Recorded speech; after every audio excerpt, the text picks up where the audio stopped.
Assalamu alaikum, dear students, 10th class. Today we are going to discuss about the different acid-base concepts. Acids और basis के मुतालिक आपका जो chapter second है उसमें कंसेप्ट्स दिए गए हैं। मुख्तलिफ लोगों ने, मुख्तलिफ साइंटिस्ट ने उनको डिफरेंट वेज में डिफाइन करने की, इवेलुएट करने की, उसके एक्सप्लेनेशन करने की कोशिश की है। उनमें पहला जो नाम है वो स्वेंट आर्हीनियस का है, जिसका बुक में दिया हुआ है आर्हीनियस कंसेप्ट। उसका मुकम्मल नाम है स्वेंट आर्हीनियस। दूसरा जो हम पढ़ेंगे ब्रॉन्स्टेड लोरी, तीसरा पढ़ेंगे जीएन लीविस। आज के टॉपिक के हमारे जो कंसेप्ट, ये हिस्से होंगे, ये तीनों कंसेप्ट्स होंगे। First of all we are going to start Svante Arrhenius concept, जिसको बुक में आर्हीनियस कंसेप्ट दिया गया है, उसके बारे में पढ़ेंगे कि इस कंसेप्ट के मुताबिक, इस साइंटिस्ट के मुताबिक एसिड कौन सी चीज है। तो इस कंसेप्ट के मुताबिक एसिड वो स्पीशी होगी, वो सब्सटेंस होगी, वो चीज होगी जो एक्वस सॉल्यूशन में, पानी में H positive they. A species according to Arrhenius concept, according to Svante Arrhenius concept, acid is a species, acid is a substance which can donates H positive in aqueous solution। जो पानी में H positive देगी उसको कहेंगे acid. और कौन सा acid? Arrhenius acids. उसकी एग्जांपल मैंने लिखी है डियर स्टूडेंट्स। पहले मैंने लिखा है ACl। आप ये देखें मैंने ऊपर वाटर लिखा है। HCl एसिड था, उसको वाटर में डिसॉल्व किया तो उसने H पॉजिटिव और Cl नेगेटिव दिया।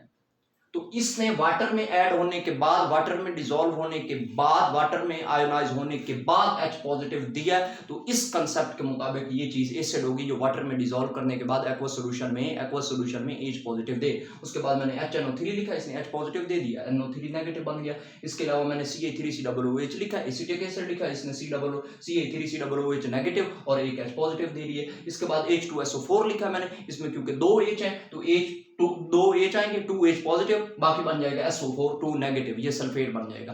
अच्छा H3PO4 है, इसने 3 H दिए हैं तो बाकी बन जाएगा PO4 3 माइनस। तो इसका नाम हाइड्रोक्लोरिक एसिड है, इसका नाम नाइट्रिक एसिड है, इसका नाम एसिटिक एसिड है, इसका नाम सल्फ्यूरिक एसिड है, इसका नाम फास्फोरिक एसिड है। कोई एक H दे रहा है, कोई 2 दे रहा है, कोई 3 दे रहा है, ये डिपेंड करता है डिग्री ऑफ डिसोसिएशन पे। जब एक्वस सॉल्यूशन में उसको डालेंगे, पानी में डालेंगे तो H जो स्पीशी देगी तो वो एसिड्स होंगी। तो ये एसिड्स है। अब मैंने इसमें 5 एग्जांपल्स एसिड्स की लिखी। अब आते हैं, मूव करते हैं बेसिस की तरफ। इस कंसेप्ट के मुताबिक, इस साइंटिस्ट के मुताबिक बेस कौन सी स्पीशी है, बेस कौन सी चीज है, बेस कौन सी सब्सटेंस है। इस कंसेप्ट के मुताबिक बेस वो स्पीशी होगी। A base is a substance which can donate OH negative, जिसको हम हाइड्रोक्साइड कहते हैं, जिसको हम हाइड्रोक्सल कहते हैं। पानी में एक्वस सॉल्यूशन में जो चीज OH नेगेटिव देगी वो इस कंसेप्ट के मुताबिक, स्वेंट आर्हीनियस कंसेप्ट के मुताबिक वो बेस होगी। मैंने एग्जांपल लिखने की कोशिश की है। NaOH है, उसको वाटर में डिसॉल्व करें, Na पॉजिटिव और OH नेगेटिव बनाता है तो इसमें OH दिया तो इसकी बेस है। CaOH ट्वाइस है, जिसको कैल्शियम हाइड्रोक्साइड कहते हैं, ये 2 OH देगा तो ये Ca पॉजिटिव और 2 OH नेगेटिव। एल्यूमिनियम हाइड्रोक्साइड है, ये एल्यूमिनियम जो हाइड्रोक्साइड है ये AlOH थराइस है, 3 होंगे, AlOH थराइस 3 होंगे तो ये 3 देगा OH। क्यों? क्योंकि एल्यूमिनियम जो है ये ग्रुप 13 का एलिमेंट है, ग्रुप 3 का एलिमेंट है, इन सब के ऑफिशियल में 3 है। जब 3 देगा तो 3 पॉजिटिव होंगे, इसलिए एल्यूमिनियम पे पॉजिटिव 3 लगाया और 3 OH नेगेटिव है। Na4 है, OH, ये भी OH एक दे देगा। इसका नाम सोडियम हाइड्रोक्साइड है, नीचे कैल्शियम हाइड्रोक्साइड है, फिर एल्यूमिनियम हाइड्रोक्साइड है, इसका नाम अमोनियम हाइड्रोक्साइड है। तो ये बिल तरतीब आपको नजर आ रहा होगा, सब OH दे रहे हैं। तो इस कंसेप्ट के मुताबिक वो चीज है। अब इसकी कुछ लिमिटेशंस हैं कि ये कंसेप्ट फेल क्यों होता है, फेलियर क्यों है, लिमिटेशंस क्या है, इसकी ड्रॉबैक्स क्या है, खामियां क्या है, नाकामियां क्या है, इसमें गलतियां क्या है, इसको निगेट क्यों किया गया, इसकी नफी क्यों की गई, इसको मुस्तरद क्यों किया गया, इसको रिजेक्ट क्यों किया गया, इसको निगलेक्ट क्यों किया गया, किस वजूहात, कौन सी वजूहात है, कौन सी रीजंस है, इसकी काजेस क्या। तो इसकी उसको कहेंगे लिमिटेशन। इसकी पहली लिमिटेशन ये है डियर स्टूडेंट कि ये एक्वस सॉल्यूशन पे अप्लाई नहीं होता। क्यों? सॉरी, नॉन एक्वस सॉल्यूशन पे अप्लाई नहीं होता क्योंकि इसने कहा है कि एसिड वो स्पीशी होगी जो पानी में, वाटर में, एक्वस सॉल्यूशन में H देगा, H पॉजिटिव देगा। बेस वो स्पीशी होगी जो वाटर में, एक्वस सॉल्यूशन में OH नेगेटिव देगा। इसका मतलब ये है कि ये नॉन एक्वस को, पानी के अलावा मीडियम को एक्सप्लेन नहीं करता। तो ये इसकी पहली खामी है, नाकामी है, ये लिमिटेशन है, ये यहां तक लिमिटेड है, महदूद है। उसके बाद दूसरी इसकी खामी ये है, नाकामी है, लिमिटेशन ये है कि इसने कहा था एसिड वो सब्सटेंस होती है जो H पॉजिटिव दे। अब कुछ एसिड्स ऐसे नहीं है जैसे BF3 है, CO2 है, इनमें तो H नहीं है ना, H पॉजिटिव देने के काबिल नहीं है, unable to donate H positive, लेकिन ये एसिड हैं तो ये इस ऐसे एसिड्स को एक्सप्लेन नहीं कर सकता जो H पॉजिटिव नहीं देते, ये तो उन तक महदूद है जो H पॉजिटिव दे। अच्छा, कुछ बेसिस ऐसी हैं जो OH नेगेटिव नहीं दे सकती, जैसे कैल्शियम हाइड्रोक्साइड है, अमोनिया NH3, इनमें OH नेगेटिव नहीं है तो ये तो नहीं दे सकती ना। इस वजह से ये वाले जो हैं ये ऐसे कंसेप्ट, ये ऐसे मॉलिक्यूल है, ये ऐसे कंपाउंड है जिनमें H नहीं है फिर भी एसिड है, जिनमें OH नहीं है फिर भी ये बेसिस है, लेकिन ये वाला कंसेप्ट वहां अप्लाई नहीं होता। डियर स्टूडेंट्स, अब जो दूसरा कंसेप्ट है आपकी 10th की बुक में, जो दूसरा कंसेप्ट है एसिड बेस कंसेप्ट, वो है ब्रोंस्टेड लोरी एसिड बेस कंसेप्ट। और ये भी याद रखिएगा ये दोनों डिफरेंट साइंटिस्ट थे, ब्रोंस्टेड और था, लोरी और था, इन्होंने कंबाइन एक कंसेप्ट पेश किया था एसिड बेस के बारे में, इसको कहते हैं ब्रोंस्टेड लोरी एसिड बेस कंसेप्ट, या इसको मैं आपको और भी इसका नाम बता देता हूँ, आपने ये कंप्लीट नेम इसका नोट कर लेना है। इसको proton theory of acid base भी कहते हैं, proton theory of acid base भी कहते हैं। और ब्रोंस्टेड का मुकम्मल नाम, जैसे आर्हीनियस का मैंने समेंट आर्हीनियस बताया था, इनका देखिएगा Bronsted, Johannes Nicolaus Bronsted and Thomas Martin Lowry, Bronsted Lowry का कंप्लीट नाम है, Johannes Nicolaus Bronsted Thomas Martin Lowry, ये उनका कंप्लीट नेम है।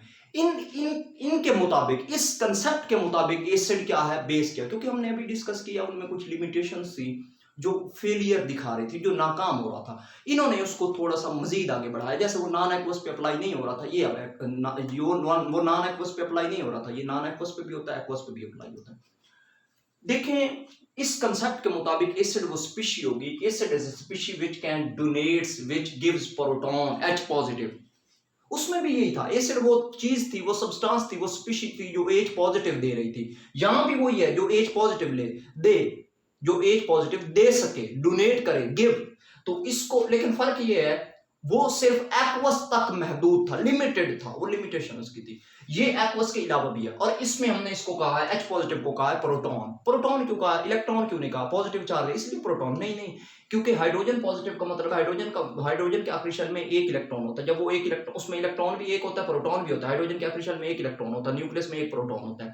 जब वो इलेक्ट्रॉन डोनेट कर देता है तो इलेक्ट्रॉन 0 बच जाते हैं, प्रोटॉन 1 बच जाता है, तो एक प्रोटॉन बच जाता है, इस वजह से H पॉजिटिव को प्रोटॉन कहते हैं। तो ऐसी स्पीशी जो H पॉजिटिव दे वो एसिड है। इस कंसेप्ट के मुताबिक बेस वो चीज होगी विच एक्सेप्ट H पॉजिटिव, जो H पॉजिटिव दे रहा था वो एसिड है, जो H पॉजिटिव ले रहा है वो बेस है। ये इस कंसेप्ट के मुताबिक डेफिनेशन है। अब मैंने इनकी एग्जांपल दी है, ACl plus H2O, HCl hydrochloric acid है प्लस वाटर है। अब H क्या करेगा, ये HCl क्या करेगा, HCl एक H देगा, H2O क्या करेगा, वो H ले लेगा। ऊपर अभी देखा है कि एसिड वो होगा जो H पॉजिटिव देगा, बेस वो है जो H पॉजिटिव ले लेगी। तो HCl H देगा तो H2O ले लेगा, तो ये क्या होगा, HCl ने जब H दिया तो H2O से H3O हो गया और Cl नेगेटिव हो गया, HCl से बाकी Cl बच गया क्योंकि H चला गया। इसी तरह H2O है और NH3 है, इसमें क्या है H2O क्या करेगा, एसिड है, H2O अपना H दे देगा, NH3 एक H ले लेगा, तो NH3 एक H लेके NH4 बन जाएगा और OH नेगेटिव बन जाएगा। इसमें दो डेफिनेशंस है, टेक्निकल है, कंजुगेट एसिड्स, कंजुगेट बेसिस। ये अक्सर स्टूडेंट्स भूल जाते हैं, मैं आसान तरीन तरीका बता रहा हूं। बेस, जहां एसिड और बेस है, बेस जब H ले लेगी जो चीज बनेगी, बेस जब H लेगी जो चीज बनेगी वो एसिड होगी। और कौन सी एसिड होगी, कंजुगेट एसिड होगा, याद रखिएगा।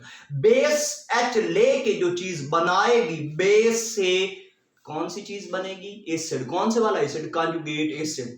कंजुगेट एसिड कैसे बन रहा है, conjugate acid is found by accepting a proton by a base. Proton base ने जब प्रोटॉन ले लिया है, जो चीज बनेगी वो कंजुगेट एसिड है। और कंजुगेट बेस क्या होगा, कैसे बनेगा, एसिड से कंजुगेट बेस बनेगा। एसिड ने जब H पॉजिटिव दे देना है, जो बाकी चीज बनेगी वो कंजुगेट बेस होगी। बेस के H लेने के बाद वो कंजुगेट एसिड बन जाएगा। एसिड के H देने के बाद जो चीज बाकी बचेगी उसको कंजुगेट बेस कहेंगे। तो एसिड का कंजुगेट बेस होगा, बेस का कंजुगेट एसिड होगा। होप सो आपको क्लियर हो रहा होगा। अगर किसी किस्म की आपको कंफ्यूजन हो तो जरूर कमेंट में आप क्वेश्चन कर सकते हैं।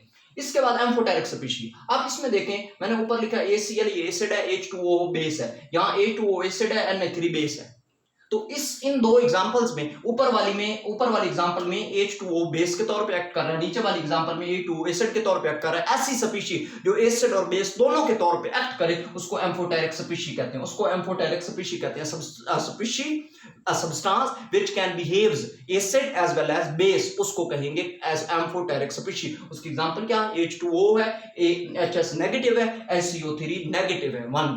ये तीनों एग्जांपल एम्फोटेरिक की हैं। इसके भी लिमिटेशंस हैं डियर स्टूडेंट्स। लिमिटेशंस ये हैं कि ये कांसेप्ट अप्लाई होता है जो ऐसे एसिड पे जो H पॉजिटिव दे, ऐसे बेस पे जो H पॉजिटिव ले सके। लेकिन कुछ एसिड्स ऐसे हैं, जैसे मैंने CO2 लिखा है, इसमें तो H है नहीं, ये कैसे डोनेट कर सकेगा? अच्छा CaO ये बेस है लेकिन ये H पॉजिटिव नहीं ले सकती। इसके मुताबिक मैंने पहले कहा प्रोटॉन थ्योरी ऑफ एसिड कहते हैं, क्योंकि एसिड वो चीज होगी जो H पॉजिटिव दे रही है, बेस वो चीज होगी जो H पॉजिटिव ले रही है। तो ये वाले जो है these both compounds are unable to accept और डोनेट प्रोटॉन, तो ये भी इसकी लिमिटेशन है। तो ये आप इसको देख लें। तीसरा कंसेप्ट एसिड बेस का, तीसरा concept, third concept for acids and base, that is GN. Lewis concept. Lewis concept of acid basis, उनका मुकम्मल नाम बताया था आर्हेनियस का, ब्रोंस्टेलोरी का, GN. Lewis, Gilbert Newton Lewis, Gilbert Newton Lewis, जिसको लीविस एसिड बेस कंसेप्ट कहते हैं। उसमें उन सब में लिमिटेशंस देखी थी, इनको मजीद आगे बढ़ाते हैं। According to Lewis acid base concept, G.N. Lewis acid base concept, Gilbert Newton Lewis acid base concept, acid is a species that accepts a pair of electron, ऐसी species जो इलेक्ट्रॉन का पेयर एक्सेप्ट करे, ले, कबूल करे। जहरी सी बात है, अब जो उसकी पहचान क्या, कैसे एक्सेप्ट करेगी, क्यों करेगी? Definitely it will be electron deficient, उसमें इलेक्ट्रॉन की कमी होगी तो वो इलेक्ट्रॉन लेगा। इसी तरह बेस क्या होगी? A species which can donate electron pair. अब एक इलेक्ट्रॉन का पेयर एक्सेप्ट करेगी वो जो इलेक्ट्रॉन का पेयर एक्सेप्ट करेगी वो एसिड होगी स्पीशीज, जो इलेक्ट्रॉन का पेयर डोनेट कर रही होगी, दे रही होगी, वो डेफिनेटली बेस होगी। जो लीविस एसिड होगा वो इलेक्ट्रॉन डेफिशिएंट होगा, जो लीविस बेस होगा वो इलेक्ट्रॉन रिच स्पीशीज होगी, उसके पास ज्यादा इलेक्ट्रॉन होंगे। मैंने ये एग्जांपल लिखने की कोशिश की है, ये डियर स्टूडेंट समझिएगा इसको। NH3 और BF3, NH3 अमोनिया है और BF3 बोरोन ट्राइफ्लोराइड है। NH3 का केस अगर देखिए, ये स्ट्रक्चर ड्रा करनी हो, इसको लीविस स्ट्रक्चर भी कहते हैं, Lewis dot and cross structure भी कहते हैं, इसको डॉट एंड क्रॉस फार्मूला भी कहते हैं, डॉट एंड क्रॉस फार्मूला भी कहते हैं, dot and cross formula representation भी कहते हैं, इसको इलेक्ट्रॉनिक फार्मूला भी कहते हैं। ये सारे इसी के नाम है। देखिए नाइट्रोजन, मैंने आपको अगर डियर स्टूडेंट्स नजर आ रहा हो तो मैंने ये ब्लैक लगाए हैं। नाइट्रोजन का एटॉमिक नंबर होता है 7, उसके पहले शेल में इलेक्ट्रॉन होंगे 2, सेकंड शेल में होंगे 5 इलेक्ट्रॉन्स। अब क्या है, मैंने ब्लैक 1 2 3 और ये 2 रेड लगाए, ये 5 इलेक्ट्रॉन पूरे हैं। अब 3 इलेक्ट्रॉन जो है वो 3 हाइड्रोजन के साथ यूटिलाइज हो जाएंगे, 3 हाइड्रोजन के साथ बॉन्ड बना देंगे, जिसकी वजह से NH3 बन जाएगा। ये जो रेड बनाया इसको कहेंगे लोन पेयर। अभी हमने कहा है कि लोन, ये बेस वो होगी जो इलेक्ट्रॉन का पेयर डोनेट करेगी, तो ये इलेक्ट्रॉन पेयर, लोन पेयर उसको देगा, इसका मतलब है ये बेस है, तो NH3 इसलिए बेस है। BF3 देखें, जिसको बोरोन ट्राइफ्लोराइड कहते हैं, ये आपको स्ट्रक्चर आसान करके समझा रहा हूं, समझ लीजिएगा। बोरोन का एटॉमिक नंबर डियर स्टूडेंट्स होता है 5, पहले शेल में 2 इलेक्ट्रॉन, दूसरे में 3, तो मैंने ये ब्लैक से 3 डॉट लगाए हैं। अब फ्लोरीन की बारी है। फ्लोरीन ग्रुप 17 का एलिमेंट्स है, जिसको हेलोजेंस कहते हैं, fluorine, chlorine, bromine, iodine, astatine. 9 17 35 53 85 इनके एटॉमिक नंबर। इन सब के आखिरी शेल में 7 इलेक्ट्रॉन है। हेलोजेंस, इसको हेलोजेंस कहते हैं, हेलो कहते हैं साल्ट, जन कहते हैं जनरेटिंग, साल्ट फॉर्मिंग। बोरोन के आखिरी शेल में 3 इलेक्ट्रॉन, फ्लोरीन के आखिरी शेल में 7। जो 7 इलेक्ट्रॉन इस तरह लिखने, 1 2 3 4 5 6, ये 3 इस तरह होंगे 2 2 2 करके, मतलब लोन पेयर की फॉर्म में। 1 इलेक्ट्रॉन ऐसे होगा जैसे ब्लू लिखा मैंने, ब्लू, ये 1 1 1। अब बोरोन के 3 इलेक्ट्रॉन थे, फ्लोरीन ने भी 1 1 इलेक्ट्रॉन शेयर किया, तो टोटल 3 उसके हो गए, 3 फ्लोरीन दे रहे हैं 1 1 1 करके, तो टोटल हो जाएंगे 6। होने कितने चाहिए? ऑक्टेट। ऑक्टेट 8 होता है। ऑक्टेट क्या होता है? It is ability, capability, property of an atom to attain maximum 8 electron in the valence shell. 8 electron आने चाहिए, यहां कितने हम खुद कह रहे हैं 6, तो इससे ये शो हो रहा है कि इलेक्ट्रॉन डेफिशिएंट है, इसमें इलेक्ट्रॉन की डियर स्टूडेंट्स कमी है। तो Na3 के पास तो ज्यादा थे, जिस तरह हमने कहा है कि लोन पेयर है, तो ये उसको इलेक्ट्रॉन का पेयर देगा, वो ले लेगा, और जो एक्सेप्ट करेगा, जो स्पेशल इलेक्ट्रॉन का पेयर एक्सेप्ट करे, वो भी देखा वो लीविस एसिड होगी, ये लीविस बेस होगी। इसके अलावा Na3 और H पॉजिटिव की एग्जांपल भी ले सकते हैं। इनमें जो बॉन्ड बनेगा, एक डोनर है एक एक्सेप्टर है, तो इसमें जो बॉन्ड बनेगा उसको डोनर एक्सेप्टर बॉन्ड भी कहते हैं, कोऑर्डिनेट कोवलेंट बॉन्ड भी कहते हैं, या डेटिव कोवलेंट बॉन्ड भी कहते हैं। ये तीनों नाम है। तो आपसे कोई पूछे कि लीविस जो एडक्ट बनता है, प्रोडक्ट बनता है, उसमें कौन सा बॉन्ड होता है, तो आपने कहना है कोऑर्डिनेट कोवलेंट बॉन्ड कह सकते हैं, डोनर एक्सेप्टर बॉन्ड कह सकते हैं, या डेटिव कोवलेंट बॉन्ड कह सकते हैं। अब देखें डियर स्टूडेंट्स, अडक्ट क्या है, इसमें एक डेफिनेशन आती होती है adduct, the single product, the single species, single product of acid base concept, Lewis acid base concept. हर एक में कभी साल्ट बन रहा है, कभी वाटर बन रहा था, कभी कंजुगेट एसिड बन रहा था, कभी कंजुगेट बेस बन रहा था। इसमें जो है, इसमें हमें एक ही प्रोडक्ट हासिल होगा, सिंगल स्पीशी, उसको कहेंगे अडक्ट। और अडक्ट में बॉन्ड कौन सा होगा, ऑलरेडी डिस्कस किए।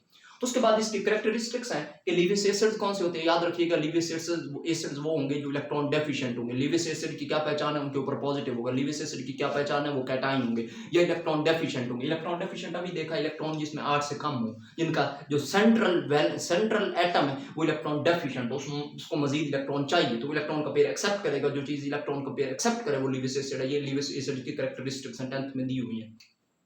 लीविस बेसिस की कैरेक्टरिस्टिक्स क्या है, लीविस बेसिस की कैरेक्टरिस्टिक्स ये है कि वो एनाइन होंगे, उनके ऊपर नेगेटिव चार्ज होगा, या दूसरी उसकी निशानी ये है कि उनके ऊपर लोन पेयर होगा। डियर स्टूडेंट्स, ये एसिड बेसिस और एसिड्स और बेसिस के मुतालिक डिफरेंट साइंटिस्ट के डिफरेंट कंसेप्ट थे। आपका इससे रिलेटेड किसी किस्म का क्वेश्चन हो जरूर पूछिएगा। अल्लाह हाफिज।